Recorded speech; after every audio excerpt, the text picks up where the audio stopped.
Hi guys and welcome to Meccano Creations. I bring to you my latest project, which is this medieval marketplace diorama. I spent some time on gathering design ideas on the internet, and this is just a mixture of those ideas.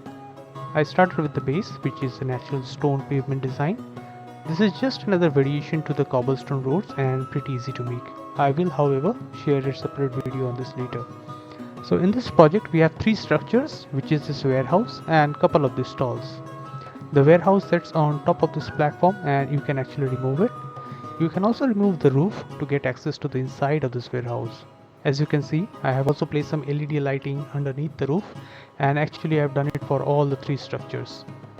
For coloring, I used my airbrush again to color the walls white.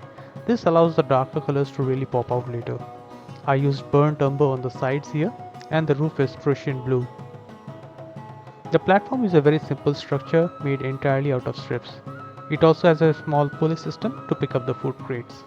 As an accessory, I also made a small cart carrying some pumpkins. The platform is colored using yellow ochre, and just to add some variety, I have painted the stairs with a mixture of turquoise and yellow ochre. To add some more detail, I have also placed some more food crates and other items which are made out of clay. The crates were made using popsicle sticks and a couple of them using foam board. I will share a separate video later on how to create these small items in order to add more details to your Meccano projects.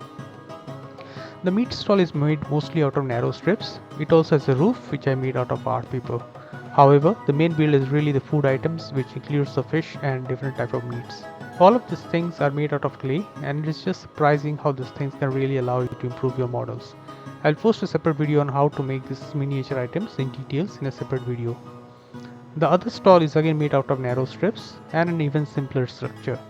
I used 2 layers of A4 printer paper glued together to cover this stall. The food crates are displayed on a slanted table made out of narrow strips, and the whole structure is just fascinating. For lighting these models, I used LED strips in 2 different colors, which are warm white and cool white. I used hot glue to stick it onto a piece of foam board and then used magnetic tape on the back, so that will allow it to be used in any possible way. These are all powered by 9-volt batteries, and once you light it up, it all looks really amazing. In case you have enjoyed this video, do click on the like button, share and subscribe. I also post a lot on my Facebook page and Instagram, so do follow me on those platforms as well. I will meet you again in the next video. Bye.